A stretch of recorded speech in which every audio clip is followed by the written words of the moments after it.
The Big Bang Theory is the creation myth of cosmologists. It is based on scientific evidence that shows that the galaxies are moving away from each other. Scientists were all but certain that the Big Bang Theory is correct, but they couldn't prove it until NASA launched into space the Cosmic Background Explorer satellite, COBE, to look at clouds of microwave radiation that are almost as old as time itself. The satellite enabled scientists to see how the universe was evolving when it was only 300,000 years old. COBE enabled scientists to verify the Big Bang Theory. Confirmation of the Big Bang Theory is a great breakthrough for science, but not for religion. What scientists have done is to confirm the creation myths of Hindu and Jewish mystics of ages past. Like today's cosmologists, Jewish mystics of the 13th century described creation from a time when there was nothing. God, as revealed in the Bible, was not yet even manifest. The term they used to describe God prior to creation was Ein Sof. Write it down. It is spelled in two words, E-I-N, then S-O-F. Ein Sof. This means without end. Ein Sof is usually translated as the infinite. Ein Sof is the ultimate reality, unmanifest, incomprehensible, imperceptible, and indescribable. It is the divine nothingness. Ein Sof is the first cause. The writings of Jewish mystics describe how the infinite created the universe from nothing, starting with a single point of light. All creation emanated or exploded from that point. A 14th century Kabbalist text said, Ein Sof is not hinted at in the Torah, the prophets, the writings, or the words of our rabbis. May their memory be a blessing. But the masters of service, that is, the Kabbalists, have received a little hint of it. Even though Ein Sof is unknowable, Kabbalists had a lot to say about it. Kabbalists called Ein Sof the cause of all causes and the root of all roots. Doesn't that sound like the great Tao? Some conceived of Ein Sof as the primal will, or the will of all wills. Others said that Ein Sof was pure thought, or the thought which has no end or finality. Ein Sof is often thought of as nothing or nothingness, because it is not manifest in the manifest cosmos. So absolute is the nothingness that Ein Sof had to first create the God of Genesis before the creation could begin. I'm going to say that again so you can write it down. So absolute is the nothingness that Ein Sof, the unknowable, incomprehensible, had to first create the God of Genesis before the creation could begin. Where have you ever heard that concept? Now it gives me great pleasure to introduce to you Rabbi Moses de Leon. He was born about 1240 in Leon, Spain, and he died in 1305. Rabbi Moses de Leon is the mystic genius who authored the Zohar, known as the Book of Splendor. He was and is the servant of the Blessed Holy One. Rabbi Moses de Leon, wherever you are, we bow to the light within your heart. Let's give Rabbi Moses a hand.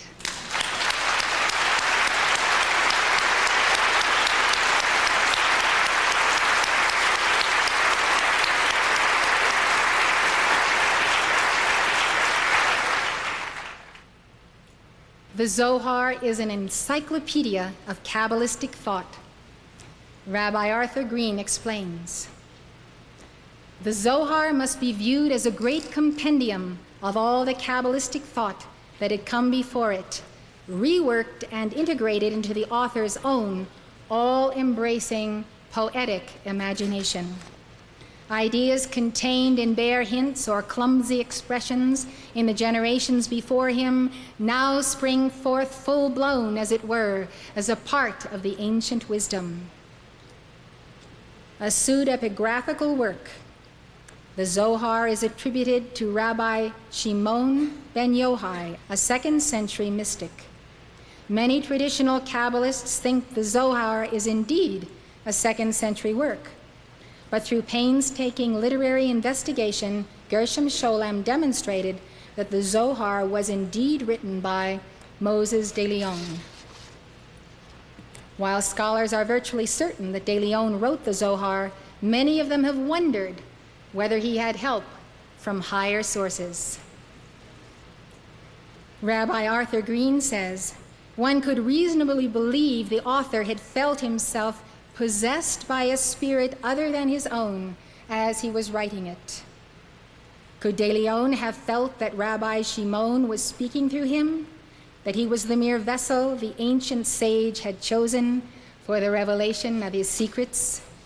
Green also wonders whether de Leon saw himself as the reincarnation of Rabbi Shimon.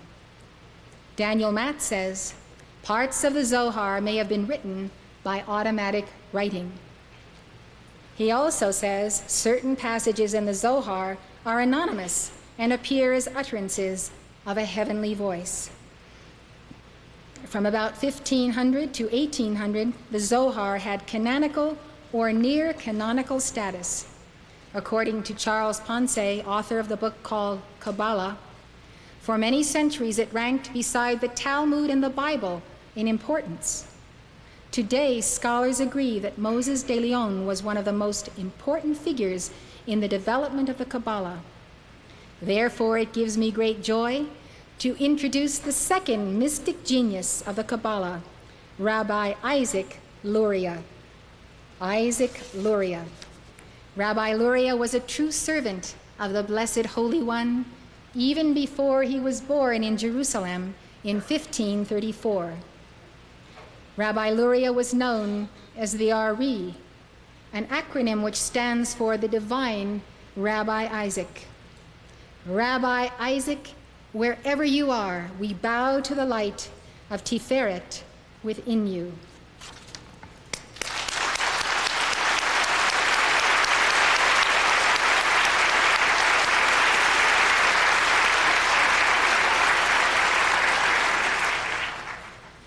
There are many legends about Rabbi Isaac, the Ari.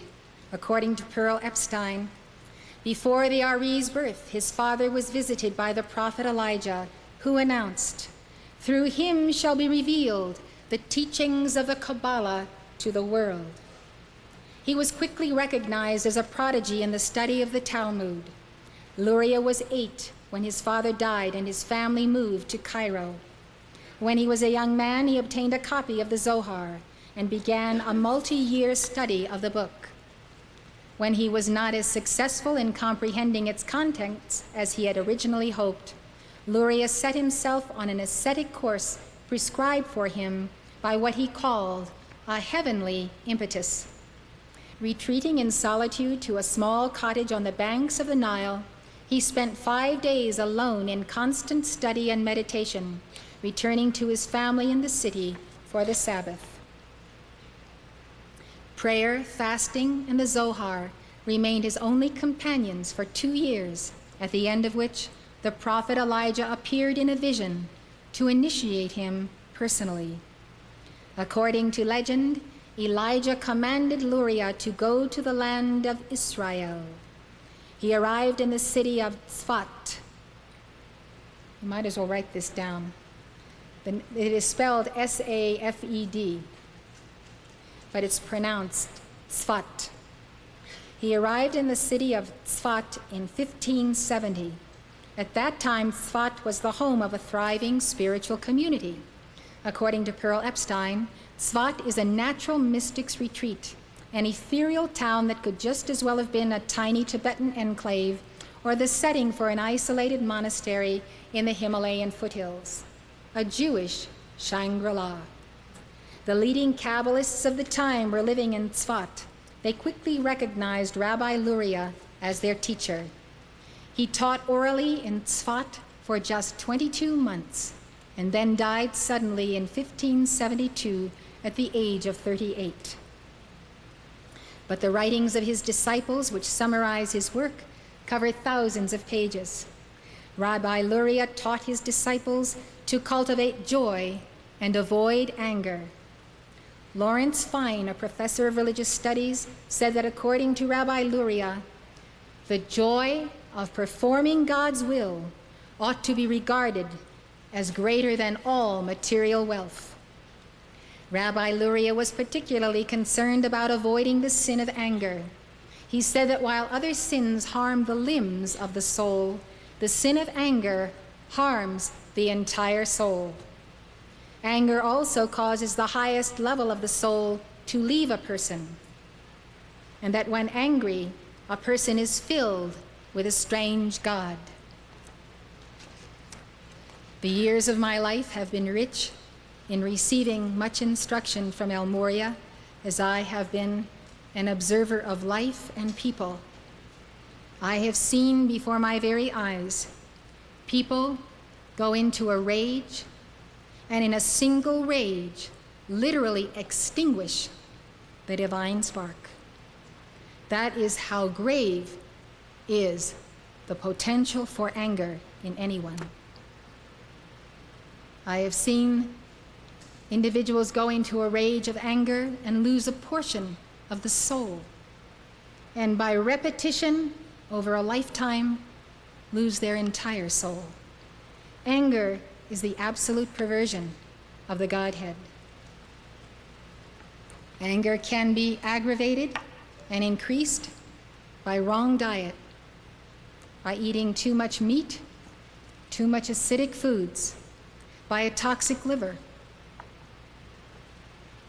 Whatever the cause, there is not an exception. Those who allow themselves to become enraged forfeit some portion of their God identity. I suggest that you modify your diets, consider the macrobiotic diet, and recognize that, above all things, you must be a vessel of divine love and never allow anger to become a vortex that overflows the citadel of your being. Now let us consider the Sphirot. Remember, the Sphirot are the vessels. That may be a new name you haven't written down. Vessels, or chalices, that make up the tree of life. Kabbalists have used many synonyms for the Sphirot, including lights, names, stages, crowns, mirrors, sources, and the inner faces of God. The inner faces of God. Rabbi Moses Luzzatto, an 18th century Kabbalist, thought of the Sphirot as transformers that decreased the intensity of the light of Ein Sof. He wrote, "The 10 Sphirot, emanations, act as veils." It's another name for Sphirot, veils. 10 stages, vessels, or degrees, which the Creator issued to serve as channels through which his bounty might be transmitted to man, restraining that bounty to the extent that the worlds shall not disappear because of the too great abundance of light, yet providing a sufficient amount of it to ensure their continued existence. He therefore made 10 vessels in order that the bounty in traversing them would become so densified that the lower creations could bear it. This is precisely the teaching of the Ascended Masters, which I have taught for 30 years, without the knowledge of the Kabbalah. The Blessed Ascended Master El Morya, blessed be his name, showed me the 12 hierarchies of the sun and described them to me as step-down transformers. He said their function is to step down the intensity of the light of the great central sun for the lesser evolutions in the far-flung worlds, that they might drink of the cosmic communion cup without being consumed by the unmitigated light of the sun. Some Kabbalists conceived of the Sphirot as vessels or instruments through which Ein Sof acts. This is a fact.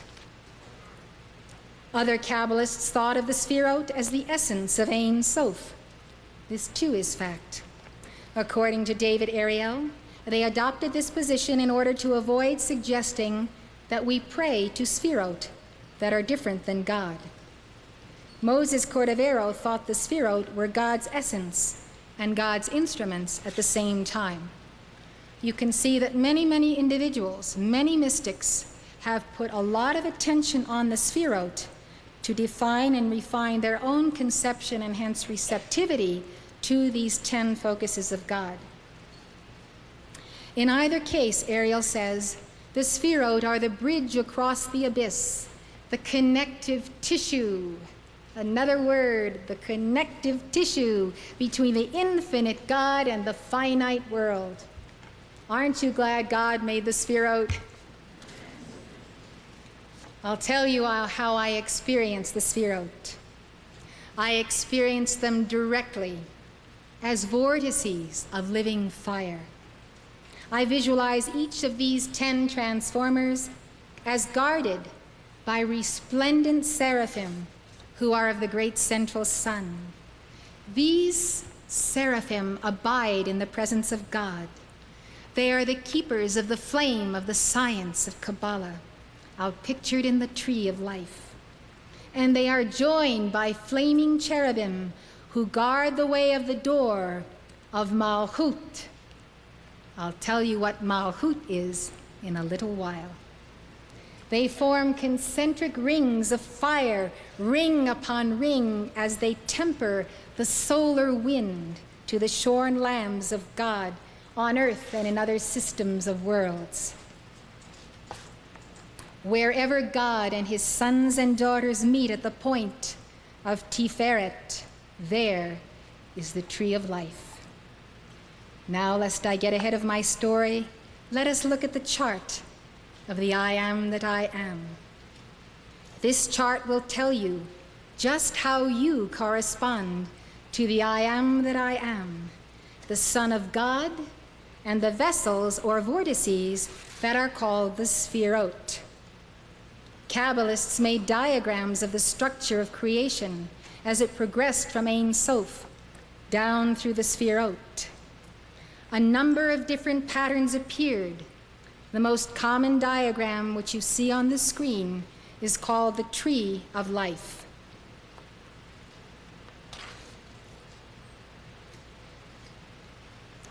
Now we look at the chart of your divine self.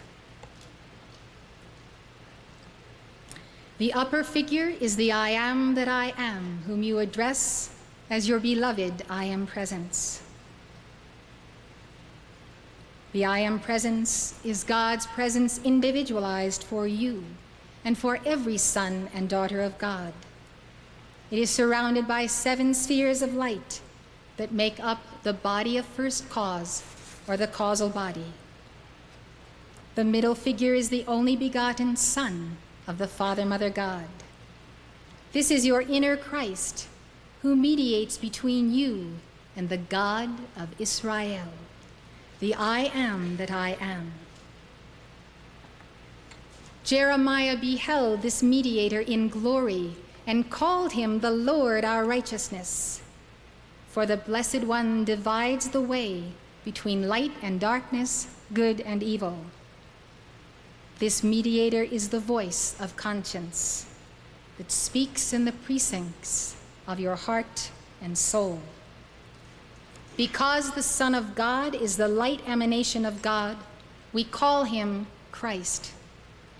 Christ comes from the Greek Christos, which translates the anointed. In other words, the one who is anointed with the light of Yud, He, Vav, He. And that is the Hebrew pronouncement of the word, I am that I am.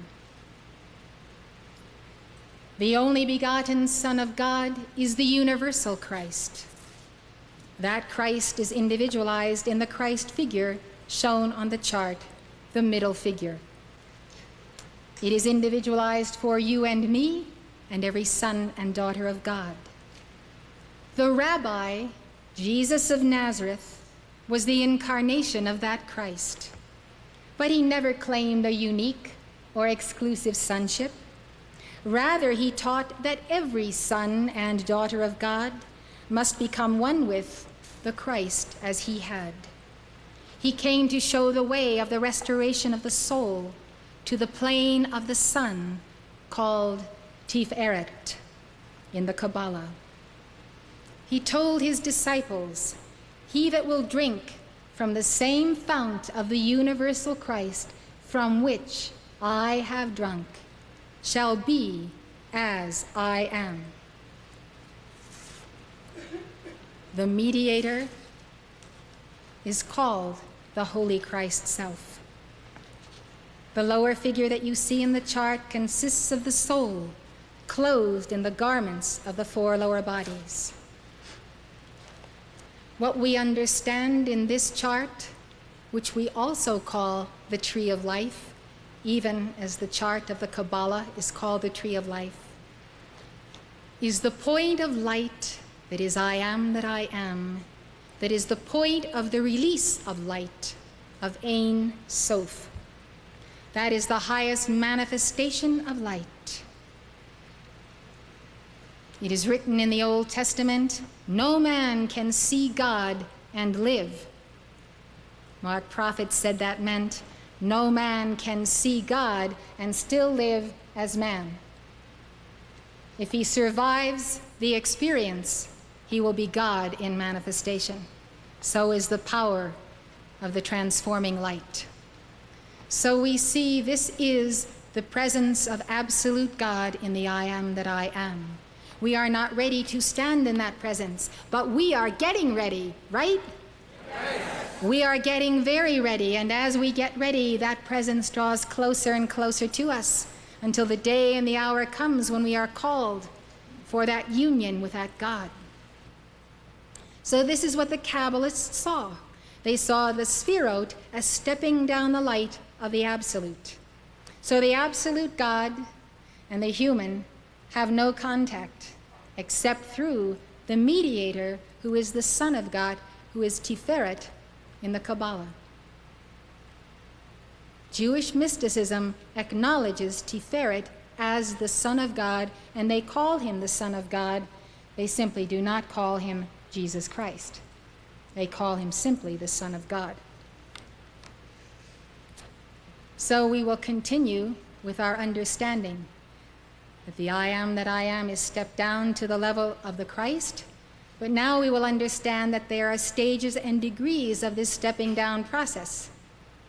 And from the level of Tiferet, that Son of God, there is a further stepping down until you and I in this octave can receive that exact portion of light that we are able to live with and comfortably contain within our four lower bodies and our chakras and every organ and cell. As you use the violet flame and invoke that power of God for transmutation, and you clear the debris by right diet, and you purify and purge the four lower bodies, little by little, day by day, you can contain more of that light.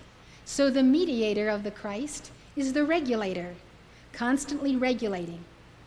So if you get into an angry mood or a discordant mood, your Holy Christ Self is up there turning the keys and fooling with the switches to make sure that you don't get any more energy that you can misqualify.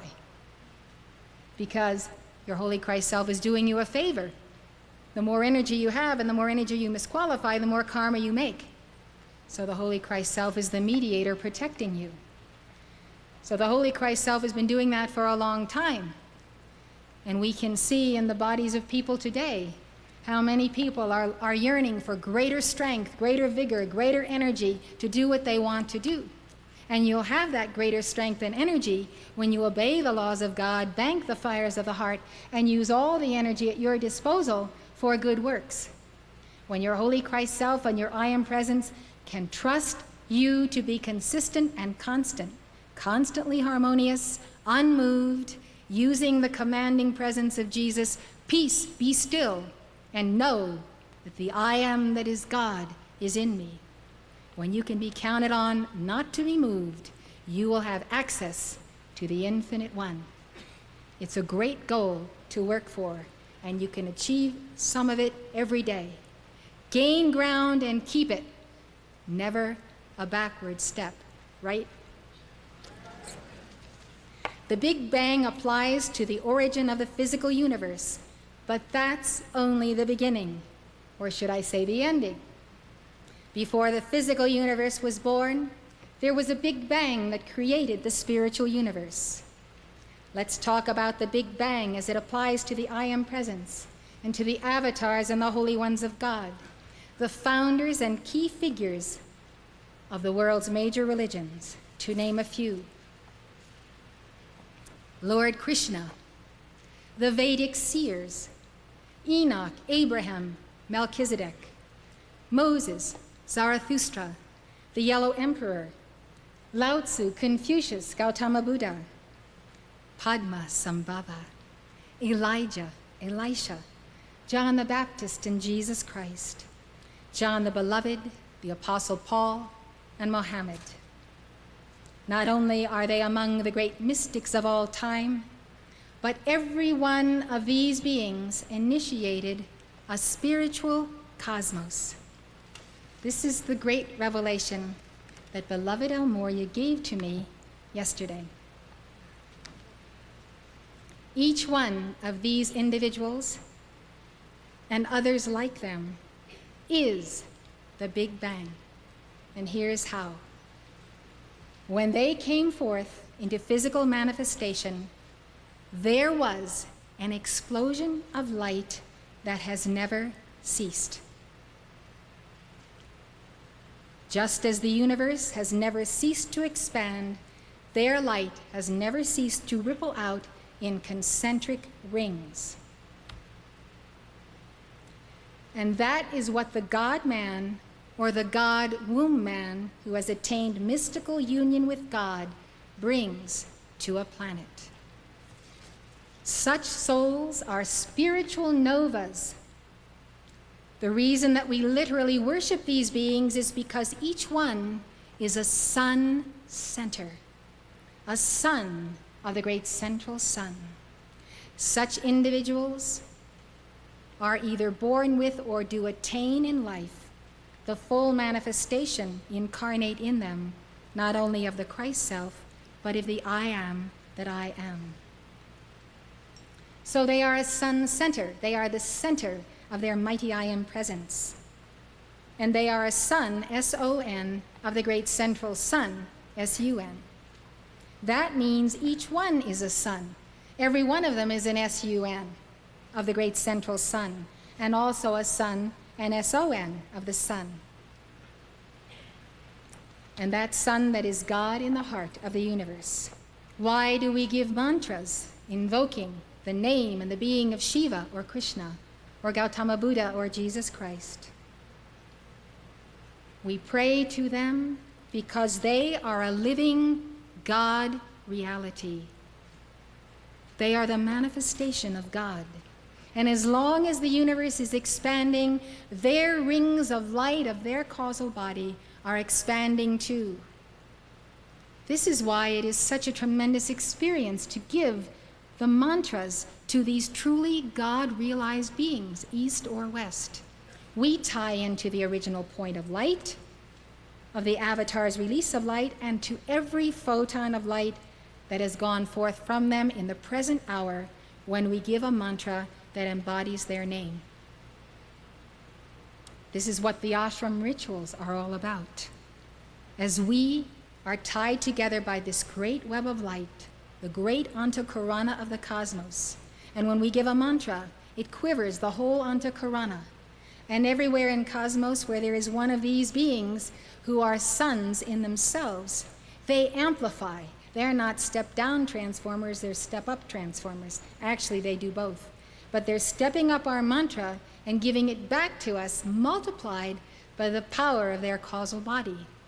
This is the meaning of the entire spirit of the Great White Brotherhood.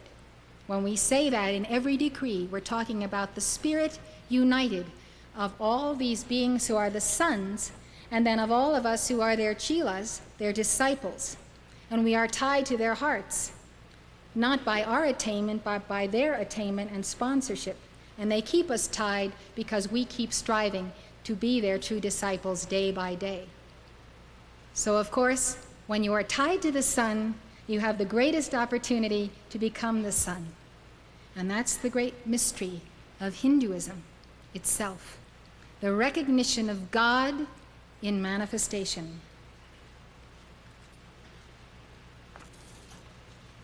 When we give mantras to these beings of light, through them we are immediately connected to the great central sun. That is the mystery of mysticism. That's why their names are sacred to us. We understand the term worship in connection with these beings because we are not worshiping idols. We are not worshiping form. We affirm with them, in them, and through them, I and my Father are one. I and my mother are one. The first sphira, remember this is the singular noun for sphirot, is called Keter. It's spelled K-E-T-E-R, pronounced Keter. It means crown.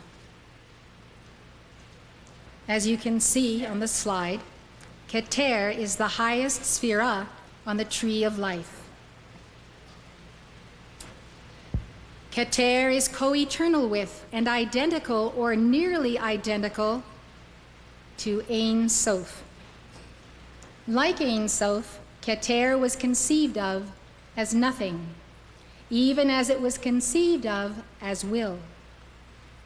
Some Kabbalists said that Keter cannot be known because of its proximity to Ein Sof. According to a 13th century Kabbalistic text, supernal Keter is a world hidden unto itself. David Ariel writes, Keter is the more active representation of God's will. It cannot be known except during the rare moment when God chose to reveal himself as Eya, Asher, Eya. How many know what that means? Eya, Asher, Eya. Say it with me. Eya, Asher, Eya.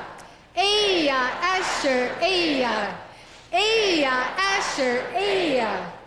It just makes you smile from ear to ear the more you say it. It means I am that I am. I am who I am. I am that I am. I am what I am. I am that I am. I am who I am. I am what I am. In the Zohar, the manifestation of the infinite will is Keter. And that will in Keter is called the Holy Ancient One. According to Rabbi Green, Keter is the catalyst of all being, but not yet a thing in itself. Kabbalistic history is filled with ongoing debate as to the nature of Keter and its relationship to Ein Sof. This debate, says Rabbi Green, is in some ways reminiscent of the arguments about the eternity of the second person in early Christianity. This seems to be the Zohar's position. Keter is eternally present within Ein Sof, but is not to be identified with it. You can figure that one out. A 13th century hymn to Keter said, "Everything is in it, for the internal powers of the Sphirot are in it." This is like saying we're all in the bosom of Abraham, so all of the other 9 Sphirot are contained within Keter. The constitution of everything is in Keter. It is called indifferent unity. Indifferent unity. That's like the Buddhist term, undifferentiated suchness. You just have to contemplate those words, and eventually they start percolating. Charles Pensée, author of a book called Kabbalah, says Keter contains the plan for the entire universe. Each sphera has a name of God associated with it. The reason for this is explained by Gershom Scholem, is that the Sphirot were conceived of as the progressive manifestation of the names of God. I think you understand that by now, right? The name of God associated with Keter is Eya, Asher, Eya. I am that I am. There is a correlation between the tree of life and the chart of your divine self. As you see on the screen, Keter, the crown, correlates to the I am presence. I have instructed our artists, according to Almoria's instruction, of the placement of the tree of life of the Kabbalah over the tree of life of the chart of the I am presence. So I will explain to you the relationship of each of the 10 as we proceed. All emanation flows from Keter to the other Sphirot. There were various explanations for how that occurred. Most Kabbalists saw emanation as a process of overflow from Ein Sof, which by nature is effulgent. When the essence of Ein Sof overflowed and expanded outward, the chalices of the Sphirot were there to receive it.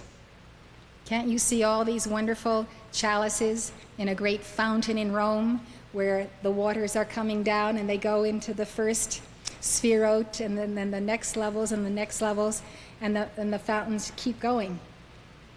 I'm sure you've all seen a fountain like that, and I think we all have the memory of having seen such fountains on Atlantis. And for me, that is their symbology, the transfer of the light of the I am that I am. When the essence of Ein Sof overflowed and expanded outward, the chalices of the Sphirot were there to receive it. A 13th century Kabbalistic text said, Keter receives from the root, and now you know that the root is Ein Sof, without any interruption, in a subtle whisper. It emanates and pours forth from its reservoir upon the other crowns or Sphirot, which are always close to its emanation.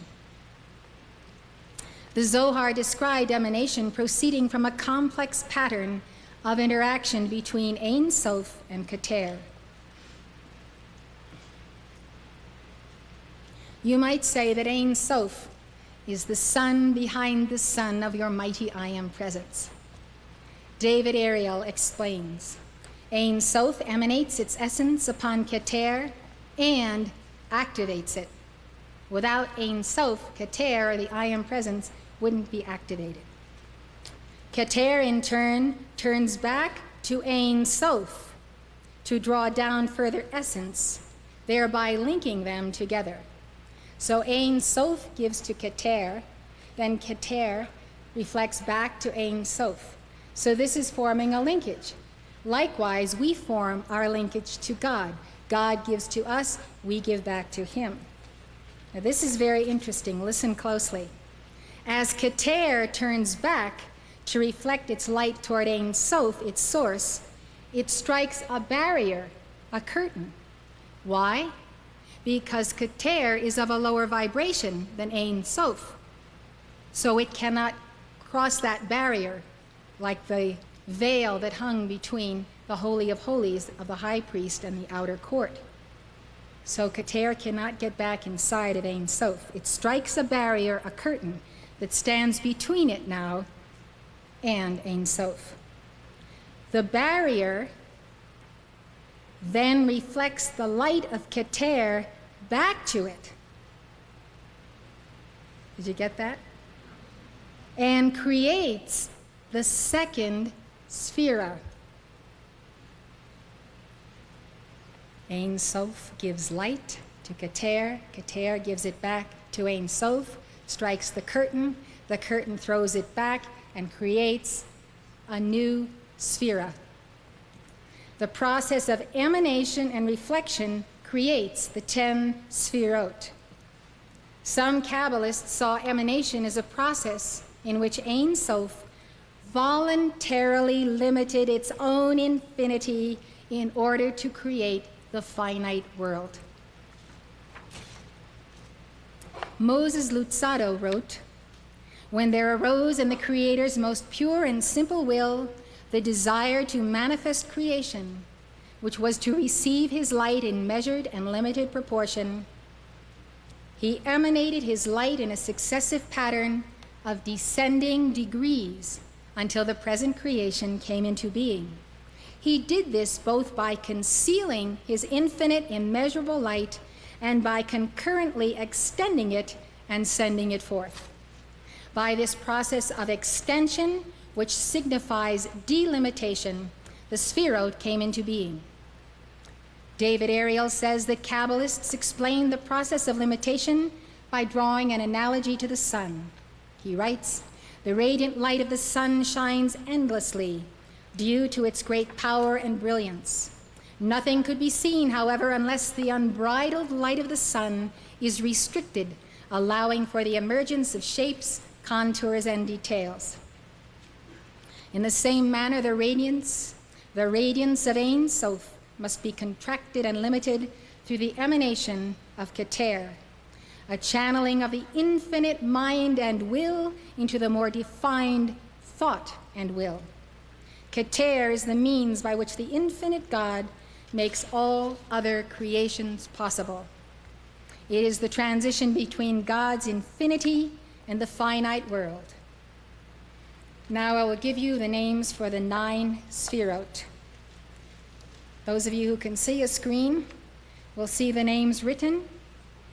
This is how they are pronounced. These 9 Sphirot emanate from Keter.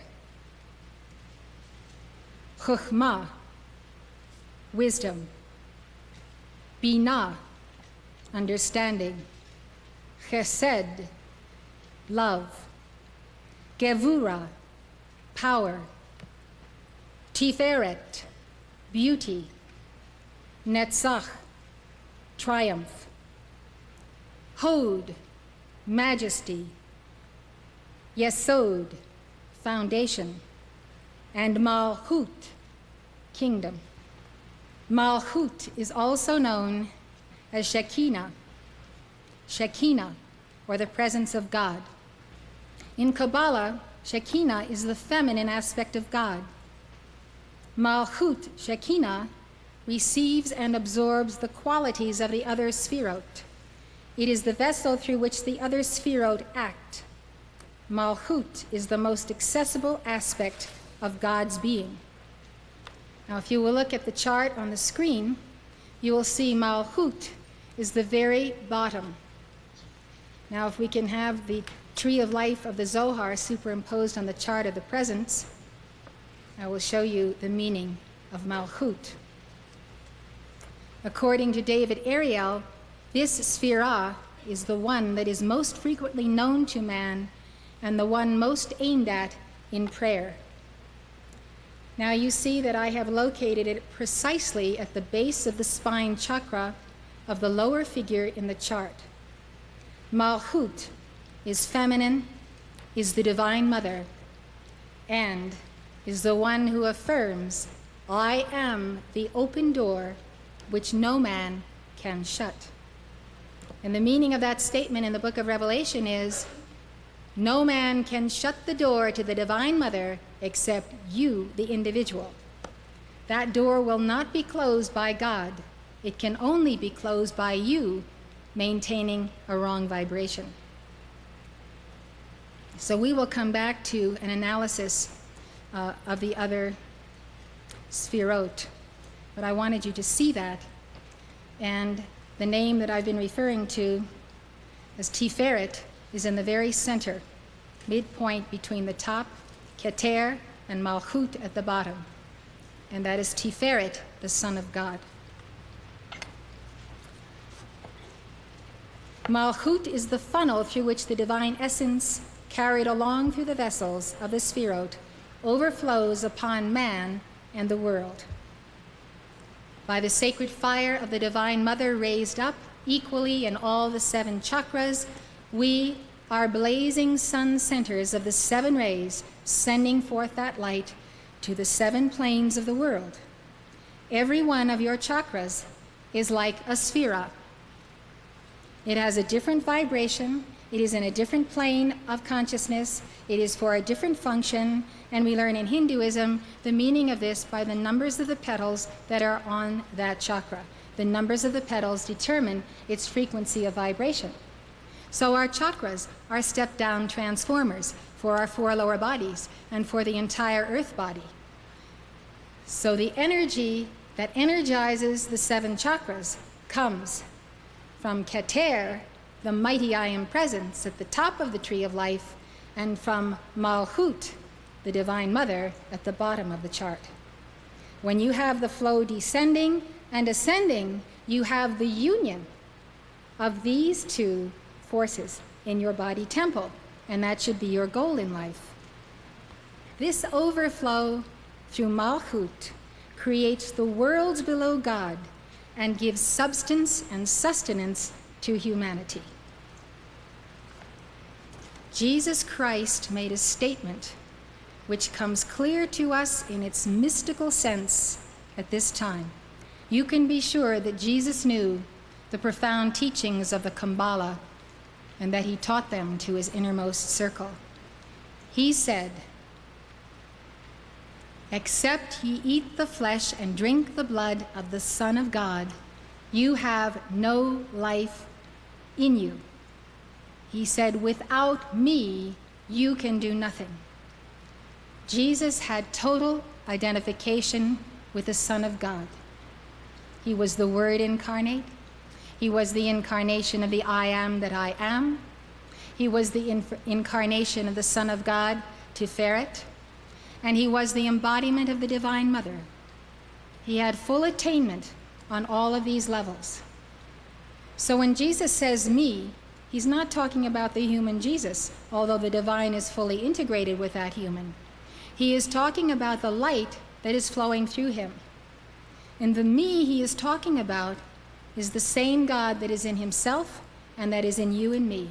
Without this light ascending and descending, you can do nothing, because it is the only energy source you have, not the food you eat.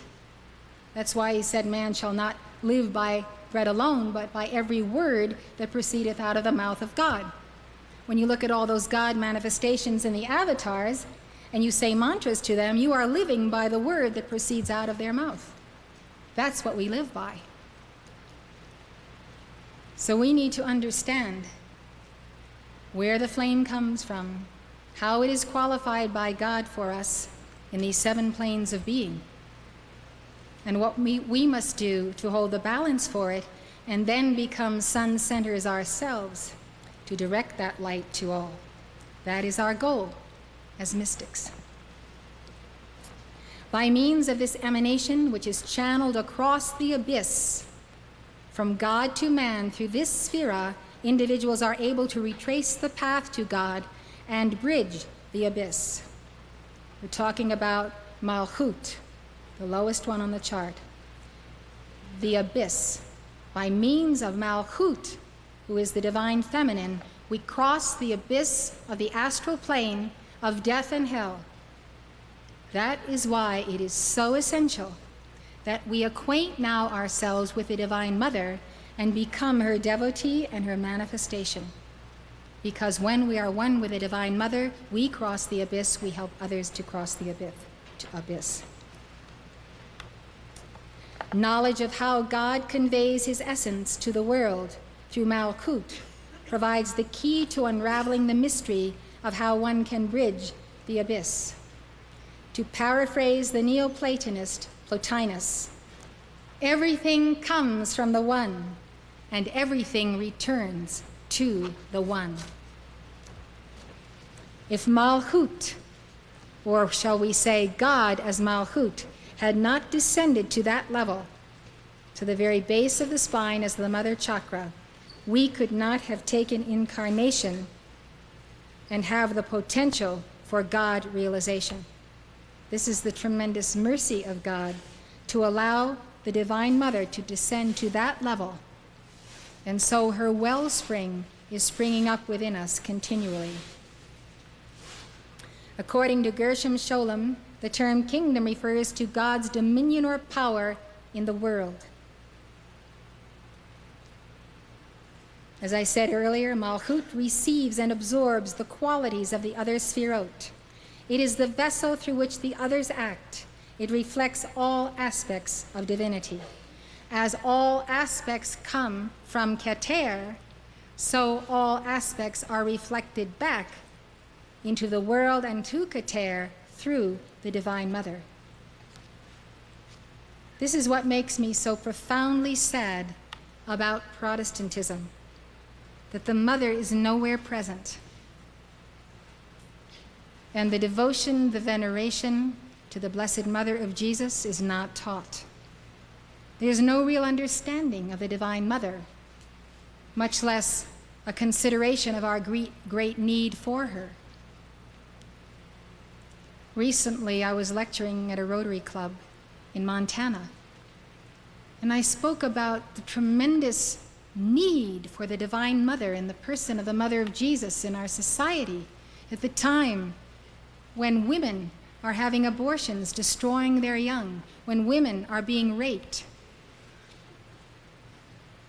when our children are not receiving a proper education, when the government and the economy are falling apart. These are all the provinces of the Divine Mother, Malchut.